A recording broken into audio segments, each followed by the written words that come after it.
Hey, it's Lemon. Welcome to the Backlogs. Hope you're doing well. 20 years ago, in a dorm room far, far away, I discovered a game called Sniper Elite. It came out in 2005, and while the graphics were nice and chunky, it had some of the most engaging sniper gunplay I had ever seen. You had to account for gravity, wind, noise levels, and even your own breathing. And if you were able to pull everything together, you were rewarded with a kill cam, following your bullet all the way to its intended target. And I loved every minute of it. And then, because there's no such thing as too much of a good thing, we got Sniper Elite 2, and Sniper Elite 3, and 4, and 5. And then, because it was the cool thing to do back then, Sniper Elite Nazi Zombie Army 1 through 4, and a couple of VR games for good measure. But now, after 20 years of watching a single bullet fly across hundreds of meters to embed itself in the skull of its intended target, we've got a new game to play, Sniper Elite Resistance, who also just so happens to be today's sponsor. A big thank you to Sniper Elite Resistance for sponsoring today's video and letting me break their game. Look, you knew what you were getting into when you contacted me. I can't be held responsible for my actions. If you like what you see in today's video, the game just launched on January 30th, 2025, and is now available on all platforms, so you can get it for yourself as well. And yes, the iconic X-ray kill cam is back and better than ever, with an insane level of detail for every kill.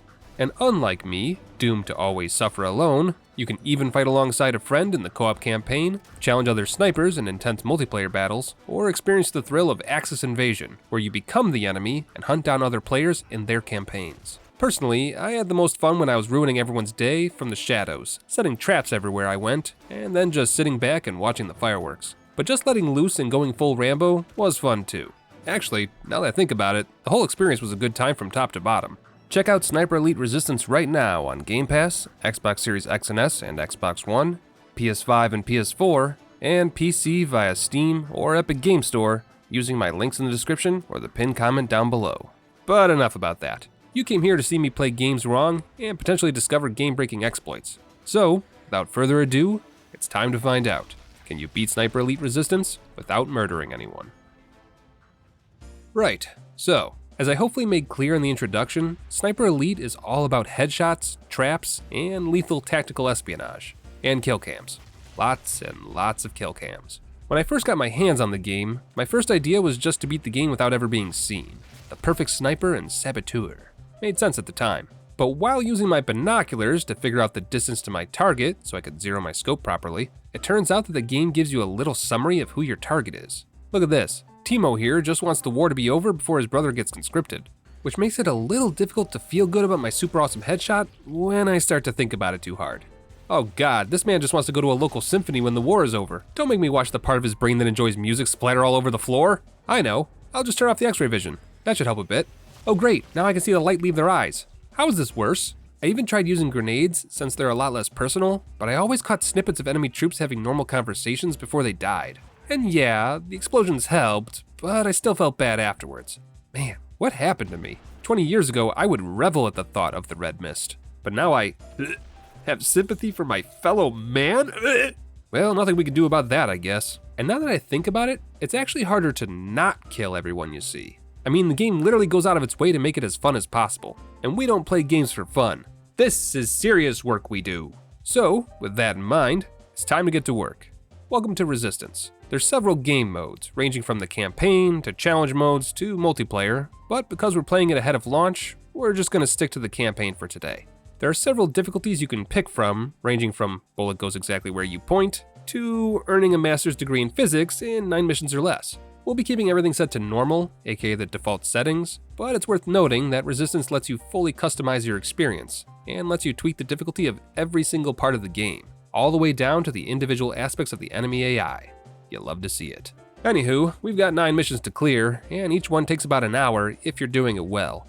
So we better get started. Mission 1, behind enemy lines. Allied forces are trying to break a Nazi-controlled dam, but are getting shredded by anti-aircraft artillery. And that's where we come in. Normally, the game would expect you to do some sniping. Just use your binoculars to get the distance, account for the wind, adjust the range of your scope accordingly, and then hold your breath to steady your aim. Once you've got it all lined up, take your shot and watch the bullet fly. Or rather, that's what we're expected to do. But I've got a better idea. Behold, my ultimate strategy. Running away. Well, okay, I'm not actually running away, I'm actually running towards the danger, but I'm definitely running from expectations. I take a zip line down to the bottom of the dam, then say hello to the first enemy of the game. He's a sleepy fella though, so we'll give him his space. Now then, each mission has several objectives. There's a primary objective that you have to complete, and several optional ones. We're gonna do all of them today, making note of which ones can and can't be done without murdering anyone. Sounds like a good time. And after destroying the dam's pumps without anyone noticing due to how loud it is down here, I make my way back up to the top of the dam, where it's time to start exploring all of our options. Hey, is this knife yours? It seems to fit the dent in your helmet. I help another soldier find the penny he dropped on the ground, giving him a hug because he looked like he needed one today, then sneak into a nearby generator building and grab some satchel charges, which are being very well guarded by Hans. Yeah, no, that checks out. Sorry Hans, might be time to find a job you're more suited to. And after sneaking onto the dam itself and finding more explosives, I sneakily climb my way up to the first AA gun, hug the man guarding it, then politely carry him to safety. Judging by the white bars starting to form, his fellow soldiers are a little jealous. But it's not like I can let my friend just sleep in the danger zone. That'd be unsafe. Alright, we've got two options. We can use this gun to blow up the other gun, but I'm a bit worried that the man guarding it will become collateral damage. Well, there's always the quick save approach. Might as well try it out. Hey, no deaths. Now we just need to put some satchels on this one, choose the quick fuse option since we don't want to give anyone the chance to walk into the danger zone I so meticulously cleared out, and run away. And just like that, that's the flak batteries destroyed, and all objectives complete. Time to skedaddle. The guards are understandably panicked, what with things around them randomly exploding, but by sneaking across the top of the dam and then taking a ladder down to the front of it, I'm able to sneak across the entire thing without too much issue. Hey, how's it going? Shh. Go to sleep. Your shift is over. Take a break. Oh, crap. Hi there. Did you hear the weather forecast? It's supposed to take a real left hook later this week. I'll be honest, I'm not sure if my punch or my terrible pun knocked that man out. But with that, that's most of the guards taken care of, giving me a chance to escape in a nearby vehicle while our flyboys blow up the dam properly this time. Mission 1 complete. Hell of a good start. On to Mission 2. Dead Drop. We'll be infiltrating a proper town this go around, which means the training wheels are officially off. Thankfully though, we've got a multitude of tools in our toolbox, so if we do this right, we shouldn't have too hard of a time. I grab myself a crowbar and some bolt cutters, which can be used to infiltrate areas we normally couldn't access, find a rat bomb, which is exactly what it sounds like, then, instead of going through the front door, decide to make use of my new tools and take a boarded up entrance to enter the city from underground. Nothing but the finest sewers for our boy Harry. Right then, let's talk about what kind of tools we have at our disposal. Aside from our 3 guns, the pistol, sniper, and machine gun, which are obviously not the best choices right now, each piece of gear comes with several options. For example, any bottles I pick up can be thrown like a normal bottle, or filled with firecrackers to create a timed distraction instead. In a similar fashion, grenades have 3 versions: normal, sticky, and impact. The first 2 versions are lethal, but impact grenades are the non-lethal variant. You have to get them nice and close to your targets, and they aren't exactly quiet, but they are great for knocking out multiple enemies at the same time. If I'm being honest, the combination of impact grenades and fists were kind of my bread and butter. There's just something so satisfying about punching a Gestapo officer in the solar plexus, you know? And if he just so happens to bring a friend along for the ride, who am I to complain? And while the unconscious bodies I've left littered around the map do make all the enemies that find them suspicious, they also make for wonderful corner checks. Hey Klaus, how's the kids?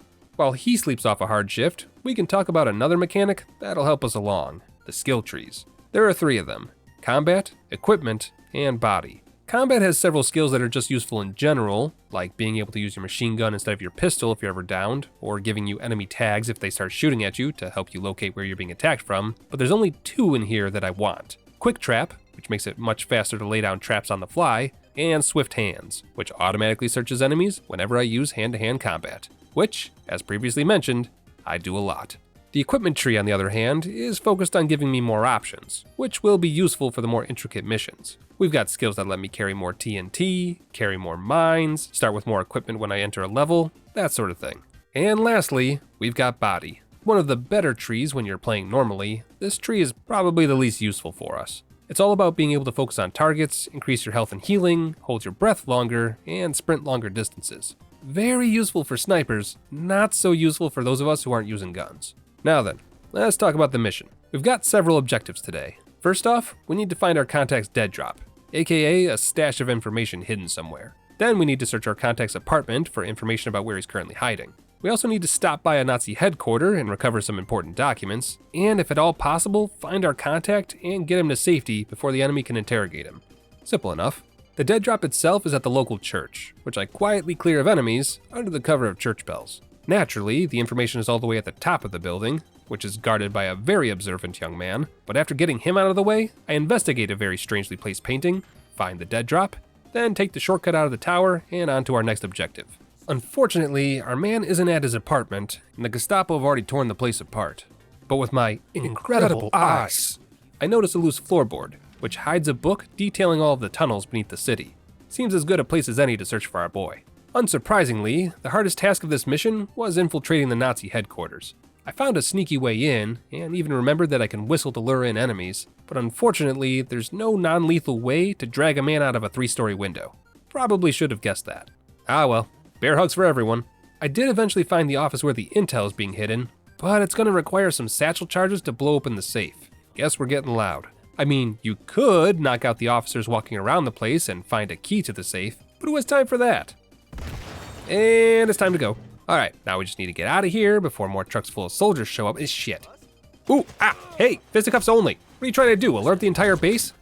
Oh good, he alerted the entire base. Well, into the tunnels we go. Joke's on you, I was already going here anyway. This is actually really bad though. Gunfire of any kind attracts a lot of unwanted attention. And unless you're playing on I've never held a gun before difficulty, enemies don't just assume that the wind cold clocked their friend in the jaw, which means you're essentially trying to work around an angry hive of yellow jackets for the rest of the mission. While doing my best to remove some of the pressure, I accidentally discovered 2 optional side missions. The first is to go to a local library where several documents about resistance fighters are kept. Better if the enemy doesn't find those. The second is an assassination mission. Sounds like a problem, but we'll cross that bridge when we come to it. For now, I've got a mildly upset library to deal with. Let me just set the mood with some music real quick. Sleep it off.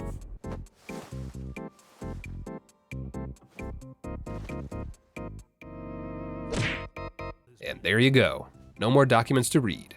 Next, back into the tunnels, and around the corner to find our guy. Oh, that's not gonna be fun to explain later. Well, the good news is the wound is self-inflicted. I guess our guy didn't want to risk getting captured once the city fell into enemy hands. The horrors of war and all that, I suppose. But with our contact found, we've got a choice. We can leave the mission with our hands unstained, or we can find and kill Philo Beck, a Nazi officer that happens to be in town. As far as the challenge run goes, Mission 2 is 100% doable without killing anyone, which means we can move on to Mission 3. But if one were so inclined to investigate the Nazi officer's location, you'd find out that he's currently taking shelter in a local restaurant. A restaurant that has a bit of a rat problem at the moment. And wouldn't you know it, I just so happen to have a rat filled to the brim with explosives in my pocket. Boy, it'd be a real shame if Mr. Beck absolutely hates rats and wants them eradicated from the restaurant. And it'd be an even bigger shame if he were to, oh I don't know, find our rat bomb and try to shoot it. Gosh, that'd be a real bummer. Now, does Mr. Beck's poor decisions count as a kill? I'll let you decide. But for now, let's move on to the next mission. Sonderzuge Sabotage. Sonderzugai Sabotage. Mission 3. According to the intel we've gathered so far, the Nazis are cooking up a new superweapon. As they do. Our job is to infiltrate a local hotel and a nearby train station where Nazi activity has been rather high of late. There's also 2 side objectives as well, searching a safe house for clues and killing a high priority target, Claude Lerond. We'll obviously have to pass on one of those, but let's circle back to that. This city is crawling with enemies, which really sucks for me, because it means that every time I knock somebody out, the likelihood of it being noticed or discovered soon after is very high. And yeah, I'm an amazing pugilist, but that can only carry me so far, because there's another mechanic we haven't talked about yet, which is the fact that unconscious enemies can be revived by their allies, which means every time I knock somebody out, they're not actually off the playing field. To compensate for this, the game gives you bonus experience at the end of the level for every unconscious enemy on the map, which means going non-lethal might be the fastest way to unlock skills in the skill trees. Hopefully that's true. Alright, safe house found. Time to get you all to safe... Oh. Well, this letter here says there's another safe house further into the city. Maybe we'll have better luck there. Either way, it's time to get out of here. Apparently, leaving my unconscious victims strewn about the streets is causing some unwanted attention. I sneak my way across a heavily guarded bridge to... Oh, hello. I mean, come on, we gotta at least try it, right? Glorious.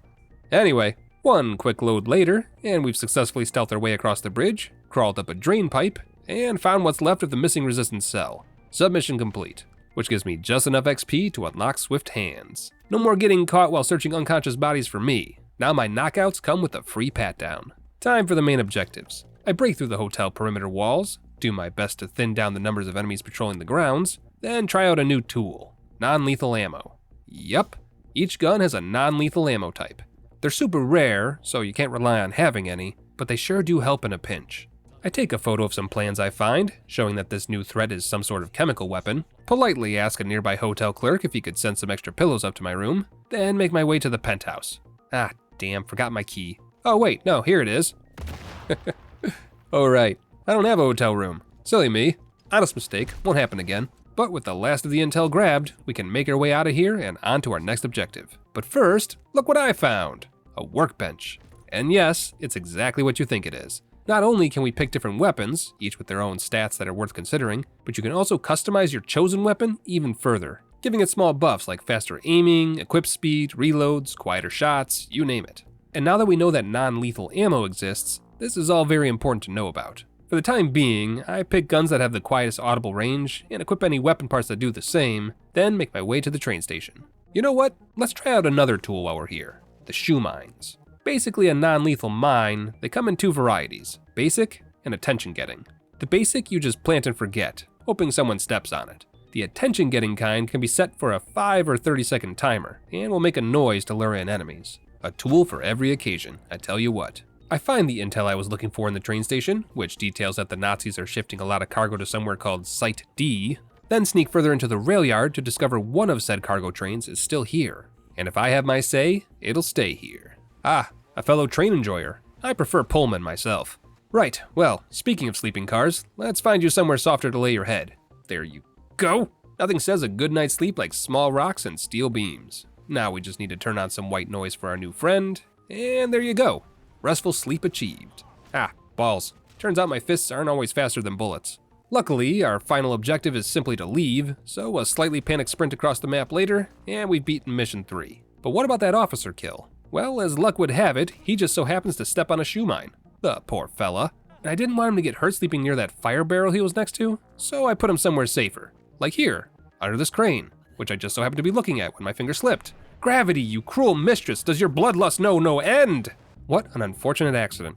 Anywho, time for mission 4, and would you look at what we unlocked after completing mission 3. Non-lethal ammo for all of our weapons. When picking your loadout, you get to pick a special ammo type for each weapon in addition to the normal ammo. There's all sorts to choose from, like subsonic ammo that makes less noise when fired, or explosive tipped ammo that, explodes. But considering our challenge, having a few magazines of non-lethal ammo at the start of each mission is a game changer. Speaking of, today's mission involves going back to the dam we helped destroy in an attempt to prevent enemy engineers from deconstructing the bombs that we used to take out the dam in the first place. I investigate the area and find out that the enemy front line consists of an expert solitaire player and a pretzel salesman. The danger is off the charts. We'll have to be extra cautious. Wait a minute, is that an expectant father? Oh God, call off the mission. The LZ is hot. Repeat, the LZ is hot. Oh, right, I have non-lethal ammo now. Never mind, LZ is no longer spicy. Proceed as planned. After hours of depriving myself of any gunplay, I may have gotten a little trigger happy, and I may have just started shooting every single enemy in range. Turns out, it doesn't matter how non-lethal your bullets are, enemies still freak out and sound the alarm if they hear multiple gunshots in a row. Which, fair enough. But hey, at least I got to put all my weapons through the ringer to see how they perform. God help me if I need some non-lethal ammo for the actual mission though. I think I used most of it just getting through the front door. But with our weapons firmly battle-tested, it's time for the actual mission itself. Our first goal is to find and destroy 2 pieces of salvage technology. That's one right there. And naturally, it's better guarded than I was expecting. Nothing a few quick snipes can't handle though. Now we just need to figure out how to make you go away. Some TNT ought to do the trick, I think. Let me just clean up my mess a bit, then we can get back to work on, So I know I pride myself in breaking games, but that's not quite what I had in mind. Well, Rebellion, if you're watching, I found a way to hide bodies forever. Do I win?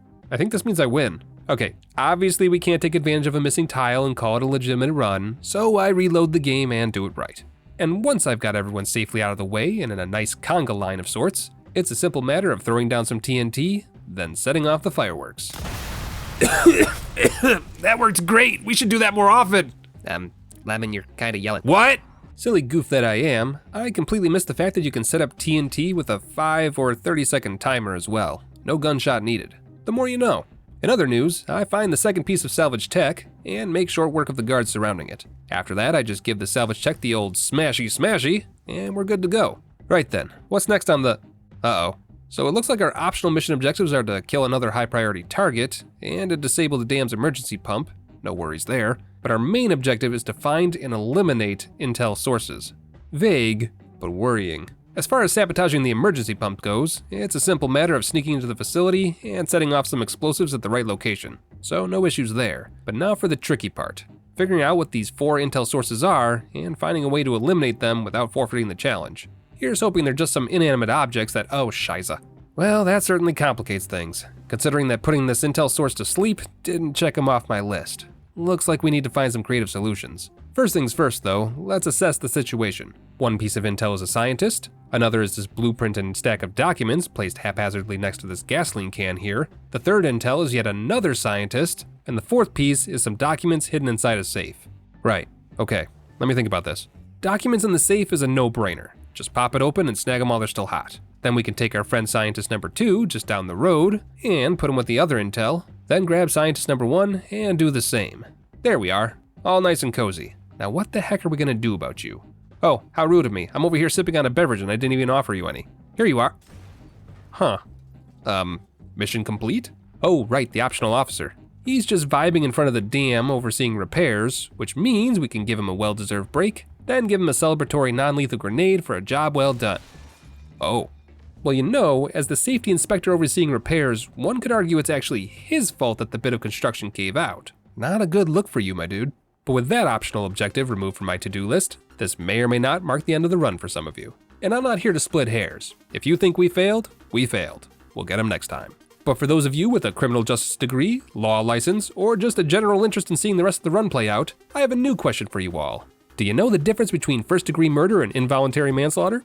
Because unless you can prove beyond a reasonable doubt that my man Harry here acted with the intention to murder those defenseless men, I'd say the run is still on, Your Honor. And also I'm just having a lot of fun right now and I really want to keep playing, so Mission 5, Devil's Cauldron. We start with 3 known objectives. Kill a guy, blow up a U-boat, and locate the superweapon production facility. Because this is such a serious mission, the first thing I decide to do is goof off a bit and throw a bottle at a soldier's head, which surprisingly, if aimed correctly, actually knocks him out. Must be some strong stuff. Next up on the list is an unmarked objective, asking me to disable a coastal defense bunker. Considering the heavy rainstorm outside, it's an easy task. A single well-placed satchel charge in their ammunition room, set with a slow timer, and I have more than enough time to make myself scarce. I find the best singer in Bavaria, and make sure he lives to sing again, and it looks like he's guarding Eloy Kost, who's having a birthday? Well, alright then. Happy birthday to you, happy birthday to you, happy birthday dear Eloy, happy birthday to you, and many more. Well, that was fun, but after a quick mulligan, we can ignore that side mission and move on to blowing up the U-boat. Simply overload a fuel line by stealthily turning a few cranks, then give the fuel line a little nudge in the right direction. And would you look at that? The U-boat was completely unmanned. The only fatality here was the enemy's bank accounts. On the other side of the map, there's another hidden objective stashed away in a large mining quarry. It's well guarded, but the objective is simple. See these 4 trucks? Destroy them. That's it. And while I was hoping it'd be as simple as just hucking a grenade into all 4 of them, there was, naturally, a hiccup. So instead, I went around the entire facility, knocking out every single guard. And it couldn't be easy. Oh no. There were snipers galore, a bunch of soldiers who thought that calling reinforcements would be a fun idea, and even more snipers after that. But after picking up my mess and clearing the area of future collateral damage, I set off 1 pair of trucks with a single well-aimed shot, then land a few more into the second pair with similar results. Objective complete. After that, I take a quick jaunt through some railway tunnels, which just so happened to lead to the production facility we were looking for, and with a little bit of luck and a lot of wooden bullets, I make my way deeper into the facility itself, where I mug a scientist for his key, use it to open a nearby safe, and find instructions on how to self-destruct the base if it ever came down to that. I'd say today's as good a day as any, wouldn't you? Now naturally, something that loud doesn't go unnoticed, especially with all the explosions. But at least everyone in the base had the good sense to clear the area, as I get 0 notifications of soldier deaths as I make my way out of the facility. And after shooting down some ladders, we're home free.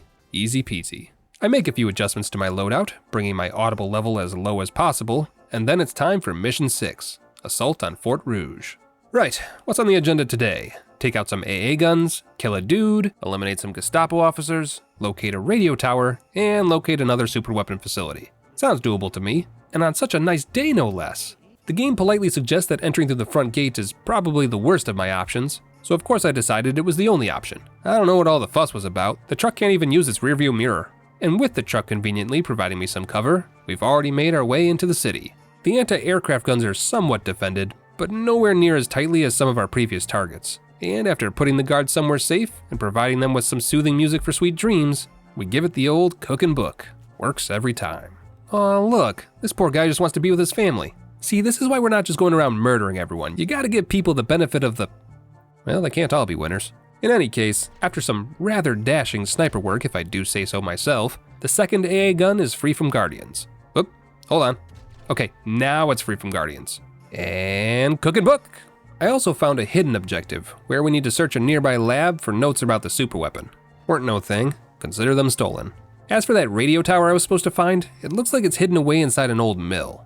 And after politely suggesting the guard take a nap, I plant a transponder so that bombs can level the entire city once I'm done here. I'm sure everyone will wake up and get out of town before then. Probably. And after a quick game of peekaboo in the grass, we've just got to find this superweapon facility. This doesn't look right though. Ah, hold up, we're getting warmer.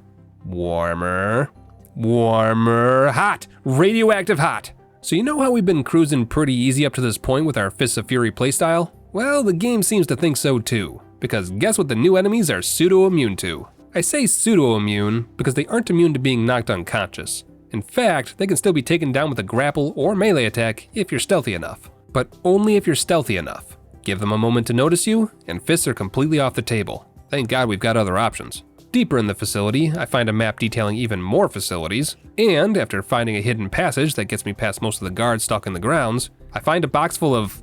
wine? Oh hey, one of the sites on the map was a vineyard. Ipso facto, that's our next destination. Right, time to make good my escape.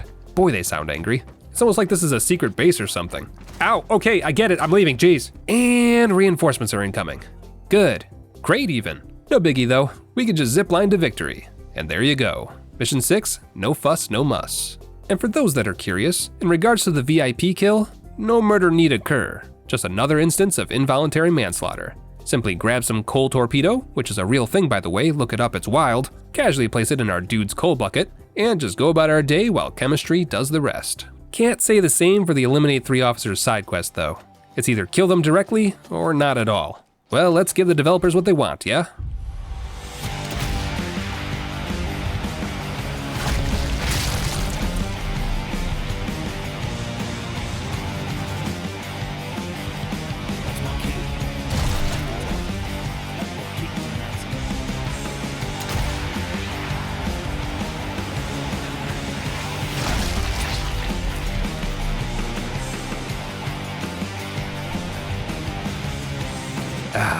Satisfaction. Anywho, Mulligan. Never happened, never needed to happen. Which brings us to Mission 7. Lock, stock, and barrels.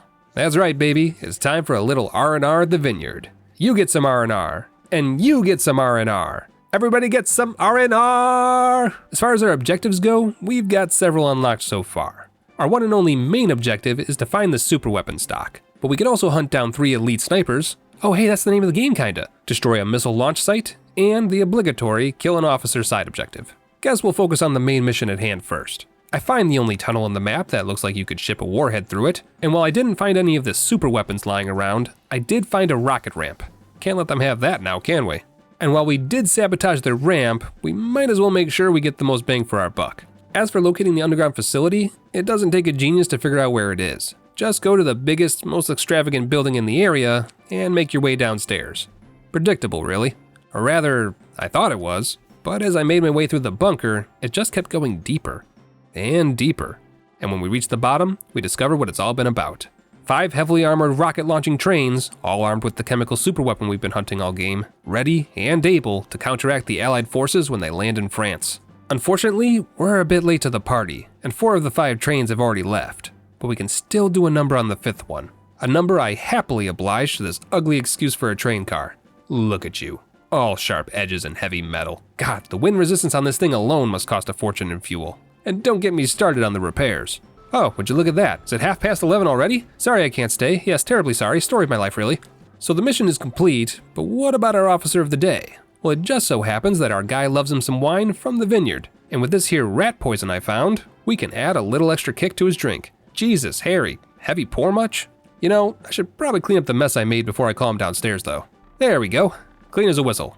Now we just ring the dinner bell and watch the show. Damn it, Harry, I told you pour too hard. As for those elite sniper kills, well, you know how that goes. Mission 8, end of the line. The rocket trains are all in a single location, ready to be sent out in retaliation to wherever the Allied forces land within the next 24 hours. Our job is to make sure those trains never leave the station, and ensure that Operation Overlord goes off without this superweapon interfering. Unfortunately, because time is of the essence, there's not going to be enough time for me to escape the blast zone once I've prepped the area for the bombing run. This is our final mission. Let's make it count. This train yard is by far the most heavily guarded map in the game, with the mini-map just looking like one big fog of war. What's more, the enemies here are extremely uptight, and go from unaware to combat ready in milliseconds. So rushing up to enemies with zero plan is a very bad idea. Looks like we're going to be doing a lot of reconnaissance and... oh wow, your cow plays fetch? I make sure to time my gunfire with loud noises so that they go unheard and relatively unnoticed. Actually pick up my messes for once and hide the bodies so that I don't get cornered later, then get to work sabotaging the train lines. Smashing all 4 trains would be too much, but trapping them here, that we can do. Bye-bye, fuel car. That's 1 train trapped, 3 more to go. I make a quick stop to finish a side objective where I need to take out some more AA guns, no surprises there, then make my way to an abandoned building for our next target. Or rather, it appears abandoned. In reality, the Nazis have disguised a brand new bunker by covering it in debris and soot, keeping the Allies' suspicion to a minimum while they operate. Very clever. God, if only I spoke German, maybe I could find the control room. Curse my American upbringing! This part was an absolute nightmare. Not only did I have to avoid sight lines and methodically take down enemies as quickly as I could to prevent previously knocked out enemies from getting revived and sounding the alarm, but I had to make my way to the bottom floor, which was even more enemy infested, to find a crowbar. Once I found one on a makeshift workbench, I was able to finally jimmy open the fuse box to the station's doors. After that, I just channeled my inner chipmunk and just absolutely demolished any wiring and electronics I could get my hands on, which means that's another train trapped. The next one is, unfortunately, split into several parts, so taking out a single piece of it won't do much to keep the others from joining the fight, and trying to take out all the pieces individually will draw too much attention. But if I were to disable the roundhouse wheel, yeah, that'd do nicely. And though it was a bit too difficult to squeeze out of there unnoticed, I was able to hang on just long enough for the explosive to go off and for me to get my final objective. Call in the bombers. Whatever it takes. Oh, and before it all ends, the side quest officer we're supposed to kill? Yeah, you can just knock him unconscious and then accidentally drop him in a shallow puddle. Stupid idiot can't even breathe underwater like us normal folk. But with the bombers called, that's it. We've succeeded in our mission, and the only thing left to do is watch the fireworks show unfold. Unless a single train was somehow able to survive the bombardment and is speeding this way. Who could be responsible for such a miraculous turn of events? Oh, it's Kruger, the mastermind behind the superweapon development. Definitely important to the story, and I definitely haven't mentioned him at all. But come on, do you even care? Well, when in France. How do people keep doing that in movies? Turns out I needn't have worried though, because one of the bombers lands a final hit on the tunnel above us, knocking the train completely off the rails, and me onto them, which leads to the actual final mission of the game, all or nothing. Superhero that I am, neither fall seems to have hurt me all that much, and supervillain that he is, Kruger is also relatively unscathed. And lucky for him, 2 of his fellow soldiers are here to help him get away. Ugh, that is just typical Obergruppenführer. Next thing you know, he'll be shooting his own soldiers for some reason. See? What'd I tell you? But this final mission, should you choose to accept it, is to take one last long-distance sniper shot at a moving target. Squeeze the trigger.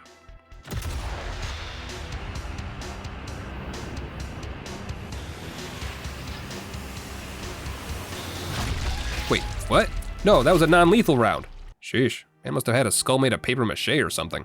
Ah well, a win's a win. We take what we can get. And considering I've got you as a witness that I did, in fact, load that rifle with a non-lethal bullet, I can count on you to help me argue another involuntary manslaughter charge, right? Right? Please say yes, I'm just a lemon. I can't do another stint in prison, so there you go. Sniper Elite Resistance beaten without murdering anyone. Sort of. Thanks for watching, and a big thank you again to Sniper Elite for sponsoring today's video. Check out Sniper Elite Resistance right now on Game Pass, Xbox Series X and S and Xbox One, PS5 and PS4, and PC via Steam or Epic Game Store using my links in the description or the pinned comment down below. But other than that, that's all I've got. Take care of yourselves, be good to one another, and I'll see you all again soon.